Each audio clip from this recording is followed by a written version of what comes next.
Bonjour à toutes et à tous, vous regardez l'échiquier mondial sur RT France. Au sommaire aujourd'hui, les États-Unis et leur jeu d'influence sur le vieux continent, notamment au moment des récentes élections européennes. Des manœuvres diversement accueillies par les responsables politiques. Alors comment l'administration de Donald Trump défend-elle ses intérêts en Europe? Une hospitalité très formelle et un accueil populaire plutôt glacial. La dernière visite de Donald Trump en Grande-Bretagne ne s'est pas passée comme prévu. Cependant, le président américain reste fidèle à lui-même. Il traite le maire de Londres, Sadiq Khan, de loser total et soutient ouvertement la candidature de Boris Johnson au poste de Premier ministre. Factuellement, depuis son élection, Donald Trump n'a pas cessé d'être à l'offensive. Déclarations à tout va, critiques sur le climat, réclamations sur les contributions à l'OTAN et commentaires au vitriol sur la politique européenne. La France et l'Allemagne ne cachent pas leur irritation.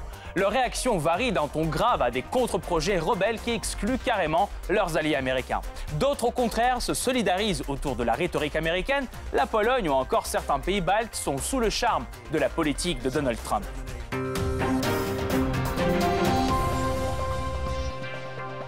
Mais avant de poursuivre, voici ce qu'il faut savoir sur les moyens par lesquels Washington essaye de peser sur la politique européenne. C'est le Blitz. Tout d'abord, il y a Trump lui-même. D'un caractère souvent offensif, ses déclarations et ses tweets visent à influencer l'opinion publique dans les autres pays et provoquent de vrais scandales. Dans son viseur récemment, l'armée européenne, considérée comme une initiative insultante. Et ces mots, selon lesquels l'Union européenne fait aussi mal que la Chine sur le commerce, qui fait chuter le CAC 40 de presque 1%. L'autre outil, c'est son équipe. Menaces de sanctions, promesses d'aide financière par les diplomates, l'administration Trump oscille entre flatterie et pression. Par exemple, depuis le départ fracassant des Américains de l'accord iranien, tout État qui commerce avec l'Iran vit sous la menace de terribles sanctions économiques. Enfin, sur le plan plus médiatique, les intérêts américains sont largement défendus par le lobby américain en Europe. Au premier rang des suspects, les ONG du milliardaire George Soros, souvent alignés sur les positions de Washington. L'une d'entre elles, Open Society Foundations, affirmait disposer de 226 alliés fiables parmi les eurodéputés du dernier mandat. Les relations entre Bruxelles et Washington ont connu de meilleures séquences. Tarifs douaniers, financement de l'OTAN, gazoduc Nord Stream 2. Les désaccords sont nombreux. Pourtant, Washington ne perd pas espoir de persuader son allié à mieux tenir compte de ses intérêts. Conseil de Trump, promesses des diplomates, menaces du Congrès. Les moyens ne manquent pas. Les poids lourds de l'Union européenne, l'Allemagne et la France semblent aujourd'hui assez déterminés à mener une politique plus indépendante vis-à-vis des positions américaines. Seul problème, l'UE n'est pas unanime sur l'approche européenne à adopter envers les États-Unis. Alors, pourquoi Trump a-t-il changé d'approche quant aux relations avec Bruxelles par rapport à l'administration Obama? Comment les États-Unis poursuivent-ils leurs objectifs dans l'UE? Et enfin, quelle est la réponse européenne aux actions de l'administration de Trump? Pour répondre à cette question, nous retrouvons Caroline Galacteros, géopolitologue et présidente de Géopragma. Madame Galacteros, bonjour. Bonjour. Tout d'abord, pourquoi pensez-vous que Trump a choisi une approche plus dure envers l'Union européenne par rapport à l'administration Obama? Oui, sans doute. Ça ne veut pas dire que la politique étrangère américaine a fondamentalement changé de mon point de vue. Mais il a évidemment sa manière, c'est-à-dire un franc-parler sans équivoque, sans état d'âme, et il a besoin de contraindre les Européens, qui sont dans un état de division important, à se rassembler autour de l'Amérique, qui est elle-même en difficulté sur un certain nombre de plans. Et cette division, pensez-vous qu'elle profite à Trump lui-même? Bien sûr. Bien sûr, plus l'Europe est faible, plus l'Amérique est heureuse. Ça a toujours été le cas. Ça n'est pas un scoop, mais il est certain que la montée d'un certain nombre de partis dits populistes, contestataires, un peu radicaux dans certains pays européens, les difficultés institutionnelles de l'Union, voilà, un certain nombre de crises dans lesquelles les pays européens, en tant qu'ensemble, ne parviennent pas à agir de manière concertée et efficace. Tout cela, bien sûr, sert les intérêts américains, qui sont les intérêts de toute grande puissance, d'ailleurs, c'est-à-dire de diviser pour régner.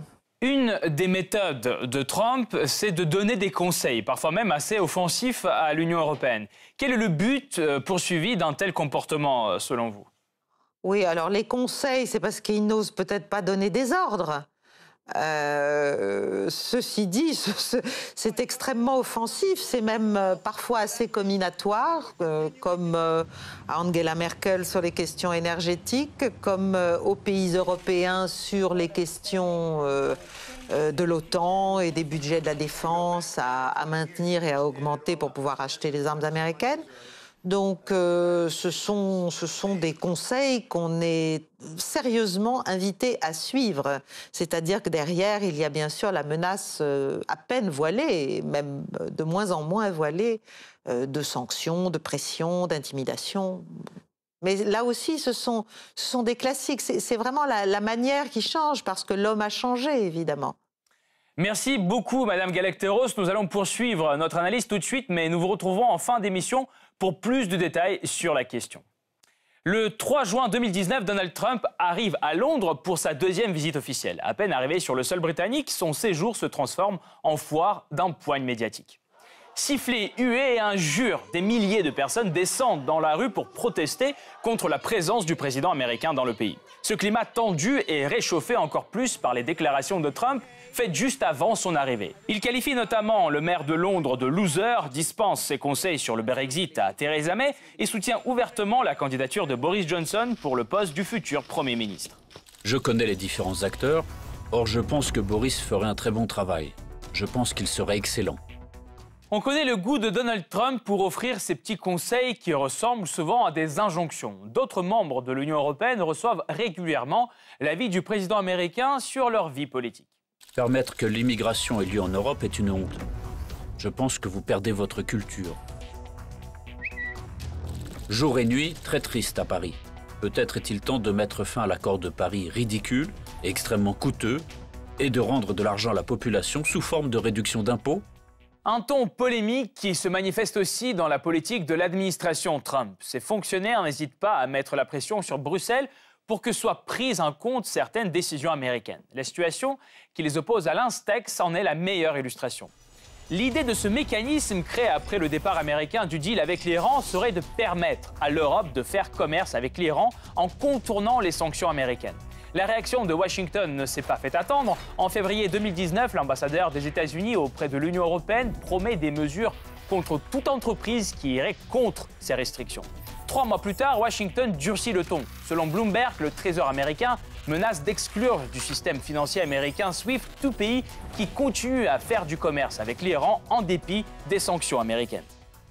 La même stratégie est utilisée par les États-Unis pour défendre ses positions sur le marché énergétique européen. Depuis déjà quelques années, Washington s'oppose farouchement à la construction de Nord Stream 2, un gazoduc qui pourrait doubler les capacités de transport de gaz russe vers l'Europe.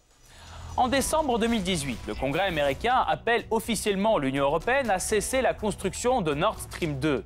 N'ayant pas obtenu de réponse positive, en mai 2019, les sénateurs américains proposent d'imposer au moins 5 types de sanctions contre les participants au gazoduc Nord Stream 2.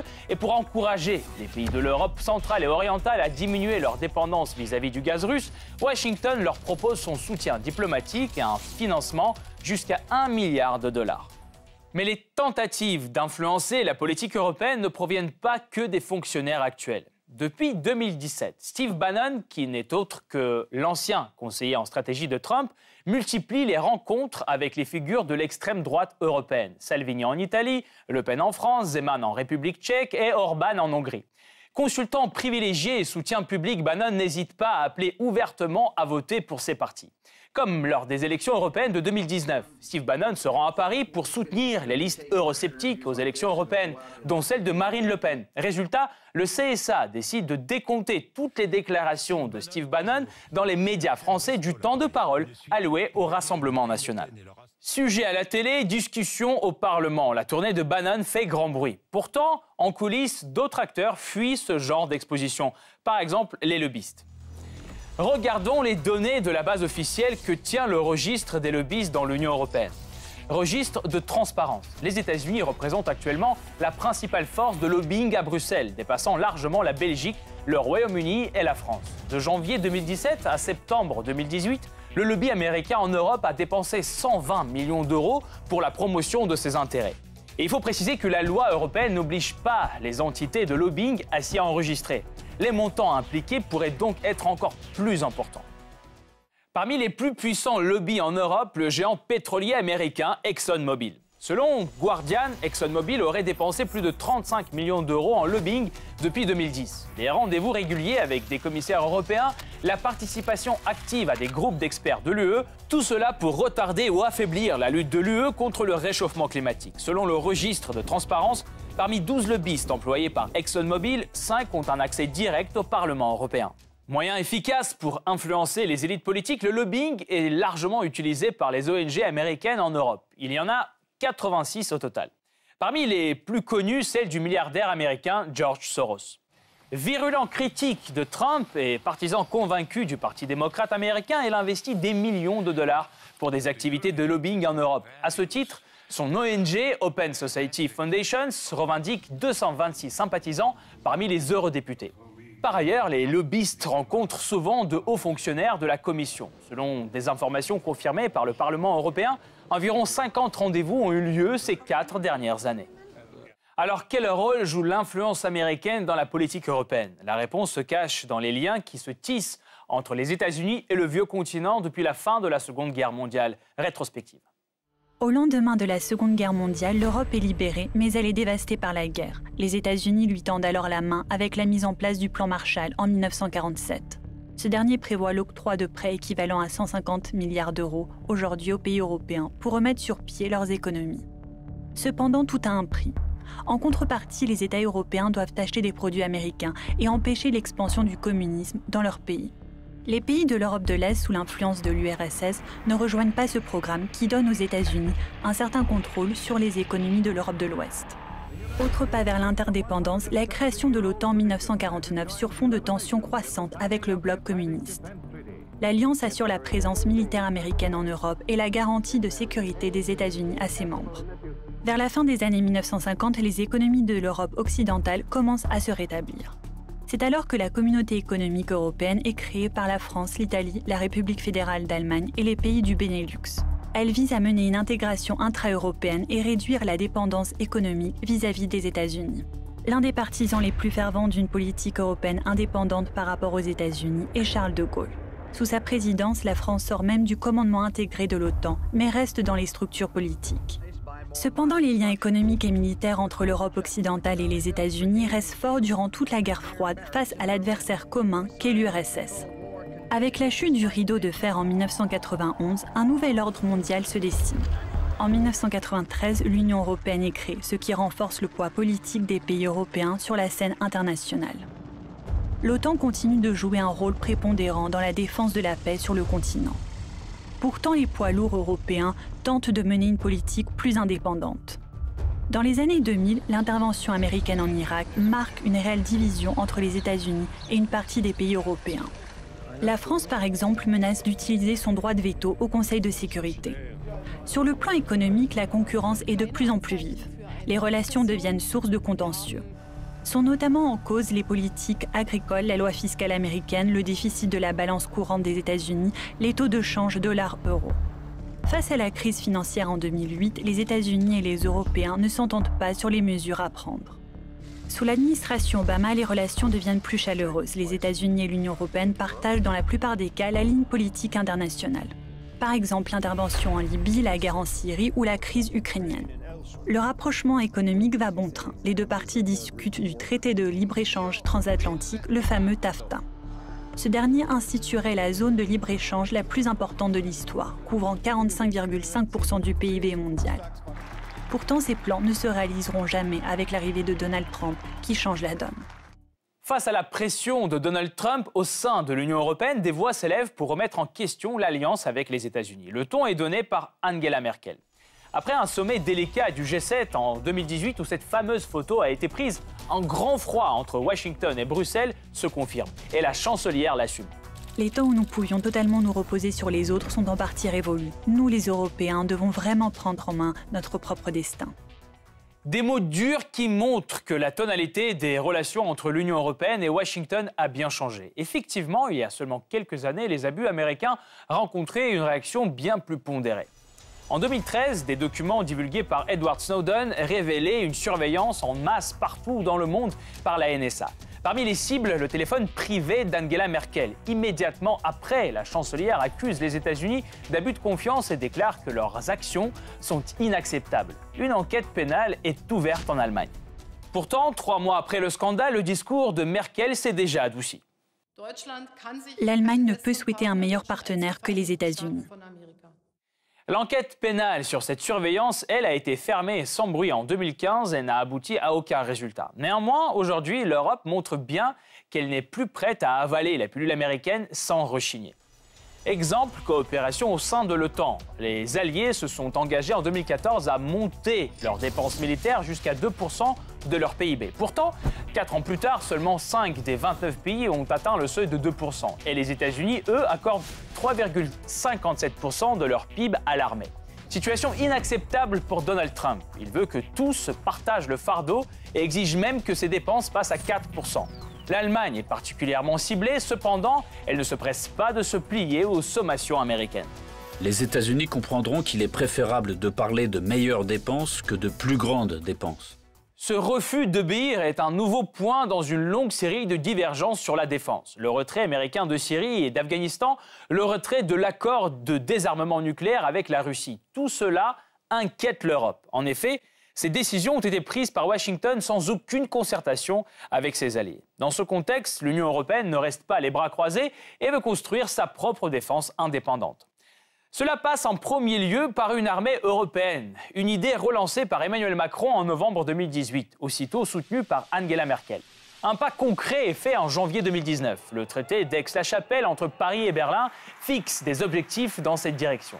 Et dans le projet du budget européen pour 2021-2027, les dépenses de défense ont augmenté de 22 fois.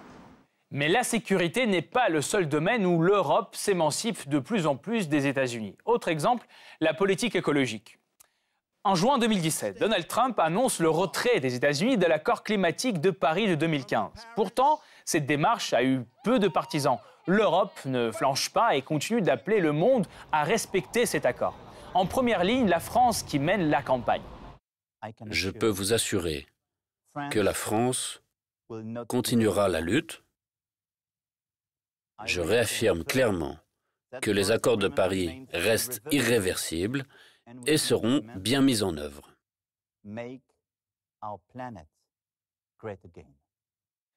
Après la défection climatique de Trump, Paris adopte une position de plus en plus indépendante et pro-européenne. En effet, la France est le seul pays de l'Europe à s'opposer le 11 avril aux négociations sur un nouvel accord commercial avec les États-Unis. Soucieux de l'unité de l'UE, Emmanuel Macron a tout un programme pour une renaissance européenne. Dans une tribune publiée dans les 28 pays de l'Union, le président français propose de lancer plusieurs nouvelles institutions centralisées.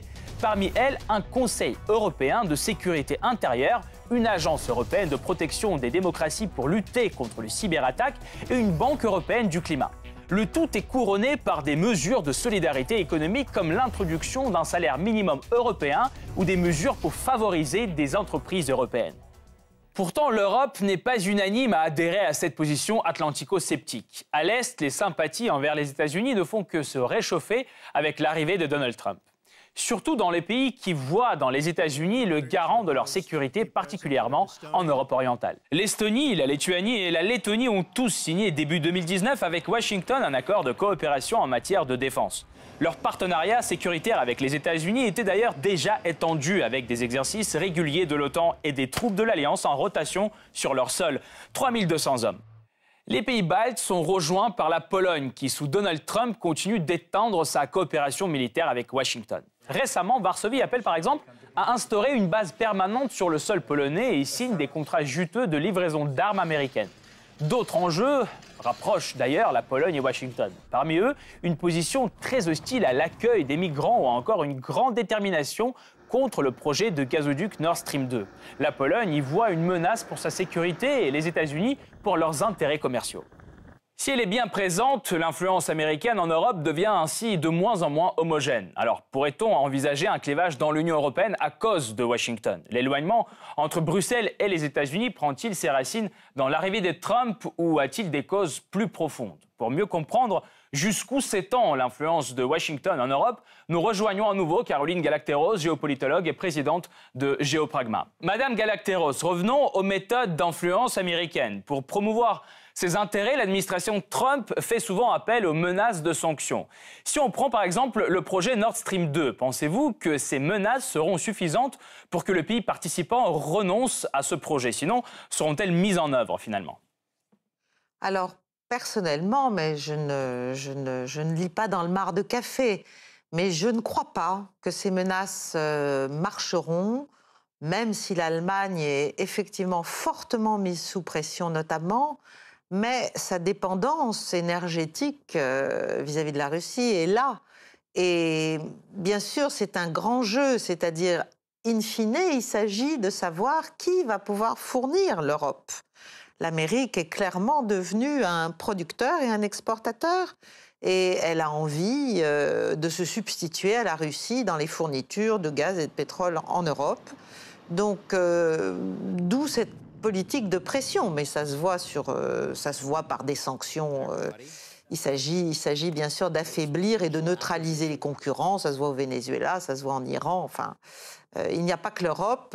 Sous différentes formes, l'Amérique est en train d'essayer de s'imposer sur ce marché pétrolier international d'une façon sans précédent.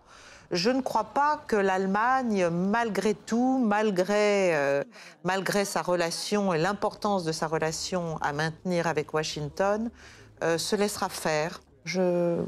Voilà. Mais je n'en sais pas plus que ça. C'est mon intuition plus que ma connaissance.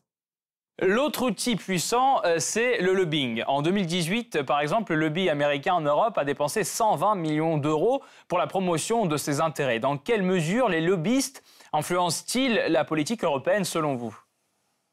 Ils l'influencent considérablement. Déjà, ils l'influencent idéologiquement. La manière dont l'Europe s'est ouverte vis-à-vis des marchés extérieurs est déjà le reflet d'une forme de dépendance idéologique forte à l'ultralibéralisme, à la lutte, à l'ouverture vraiment des marchés européens, tandis que le marché américain notamment, mais d'autres aussi, eux se protègent infiniment mieux. Maintenant, en termes de lobbying, mais oui, on sait qu'il y a des milliers de lobbyistes américains à Bruxelles qui font fort bien leur travail et qui poussent les intérêts des très grands groupes internationaux d'essence américaine. On l'a vu récemment sur le glyphosate, on le voit dans tout un tas de domaines, bien sûr, parce que l'Europe est un marché naturel et ancien, et que l'Amérique ne veut absolument pas, évidemment, laisser aujourd'hui à la Chine et encore moins à d'autres.